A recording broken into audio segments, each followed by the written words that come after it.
Let's do an Oceanside chat. We'll see how the wind goes. I might have to go back in because I can't find a mic that's good enough that will do, well, these kinds of winds. So let's chat costs of living. I get this question all the time.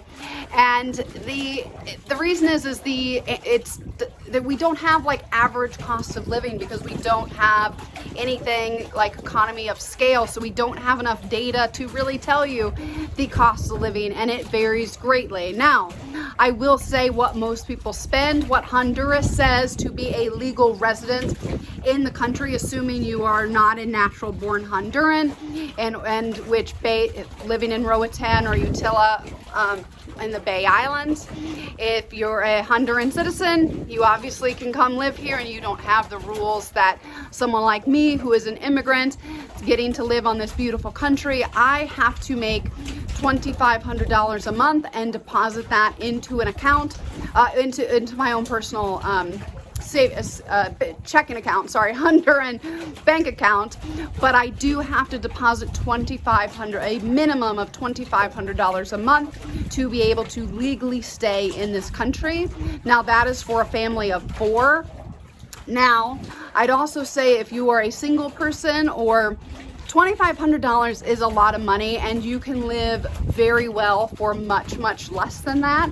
So there are other ways you can get like a working residency or different type of residencies. But if you are thinking about moving to Roatan, Honduras, and just examining the cost of living, you do have to come in legally.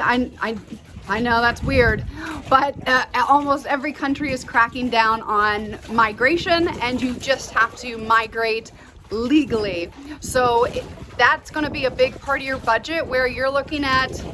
It really depends on where you go. If you do things on the mainland, it's going to be cheaper than you do things in Roatan, Honduras, because Roatan is a premium location, and so everything costs a little bit more, just like anywhere. So residency, it's probably going to cost at least $2,000 to get your residency. But what is great and incredibly unfair for anyone trying to immigrate to the United States versus immigrating to a country like Roatan or like Honduras is I have a clear path, and there's clear rules.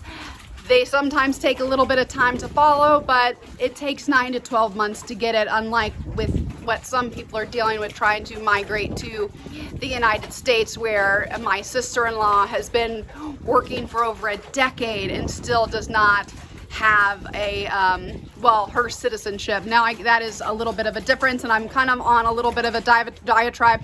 I am a resident of Honduras, not a citizen of Honduras, and I will never be a citizen. There's not really a point, and that's not really, they don't really do that. They just call you full-time residents, and there's a lot of power in that U.S. passport, even though you do have to pay taxes. If you make over $120,000 USD or over $240,000 if you are a married couple. But let's get back to budgets. We've gone off on a little bit of a tangent.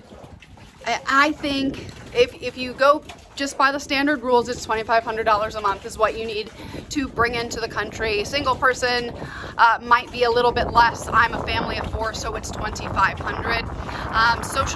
And they will count Social Security. So if you are an American, they will count any type of government pensions or anything of that nature. It just has to go directly into your Honduran bank account every month, and it has to be consistent. You cannot skip a month. But back to cost of living, because, well, that's going to make your cost of living go way up if you're not following the immigration rules, because the fines are really high. I just paid a $4,600 fine for not doing those bank deposits every month. And so that's on me, and that, well, increased my cost of living because I didn't follow the rules. So, but I would say, do we need to spend that much money a month? Absolutely not. When I was here working as a dive instructor, I made less than $1,000 a month.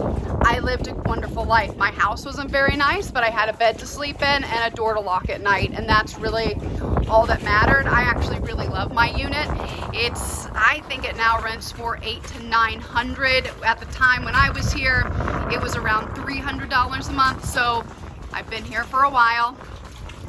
But you were looking at to stay in a nice, safe, area, you're looking for at least $600 a month, and those are going to be kind of hard to find. Getting a bit of wind. We'll see if I get to keep this video. But they are, 600 is going to be the minimum for a place, and those are going to be local deals. They're not going to be available online. And then, and you're looking at food costs. I know my family of 4, we spend about $300 a month on groceries, and then we do go direct to the butcher or to the fisherman, and so we do buy a lot of things direct. We don't buy that much from Eldon's, which $300 seems like a lot, but it's imported, so it's just 33% more expensive than what you would pay on not an island. So Roatan Honduras is not a cheap island, neither. I mean, and Utila is not as cheap as it used to be. And so when you're comparing cost of living, it's drastically different from the mainland. But going back to groceries, maybe $500 a month for a family of 4 to eat well, and I'm talking steak, tuna, things of that nature, but we do buy direct, which saves us a great deal of money, and we probably spend $300 going out to eat. We go out to eat a lot more because we can just, it's just a little bit more affordable, given that we don't have $700 in car insurance to pay anymore like in the United States, or $1,200 a month in health care, because our health care is now $4,000 a year instead of around $16,000, which is what we were paying in the United States. So I know I've talked a lot about cost of living and not really answered anything. It's just because it's difficult to say exactly how much one person needs, but comfortably $1,500 to $2,000, $24,000 a year, you're gonna live very well, but you're gonna have to make a little bit more to be able to legally stay in the country. So there's that caveat. The amount you need to stay is, but by defined as the Honduran government, is a lot more than you actually need. So you can save that money or take the money out and maybe put it back in. I don't know. I'm definitely not telling you to do that. Just saying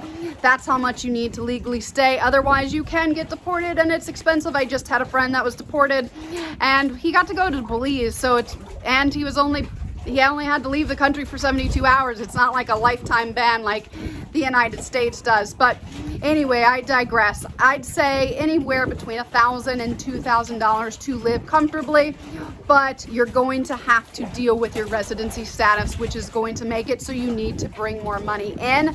So, and what they will accept is they will accept earnings that you make in Honduras, as well as any Social Security pension benefits if you are retiring down here. So that is very helpful. So it can come from multiple sources. Digital marketing, you just have to show those deposits.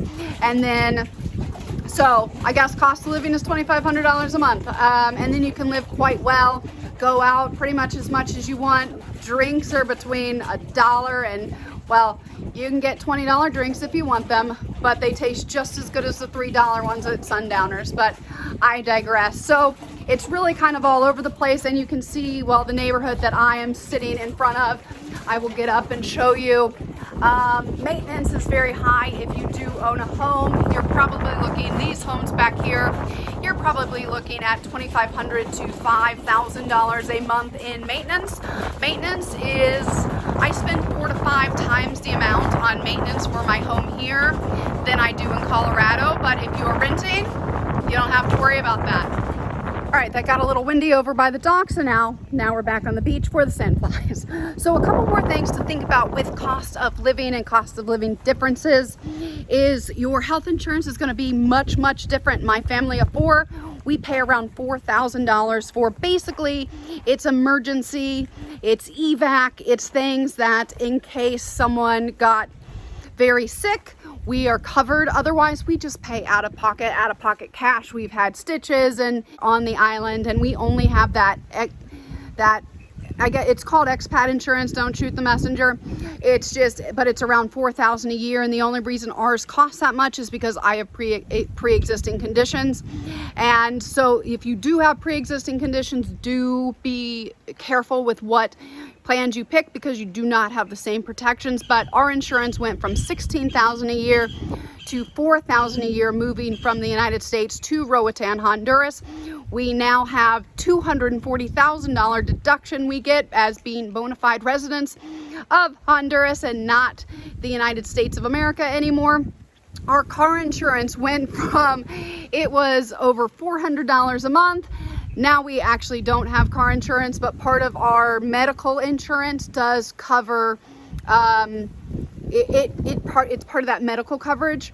And if something does happen to one of our cars, we're just kind of SOL, but it's a little island. You can't drive very fast on the island, and our cars aren't worth that much. And so it's nice that we do get that. That's a massive amount of savings right there. So our expenses are so much lower. In regards to taxes, so everything basically gets sales tax here, which is 15%.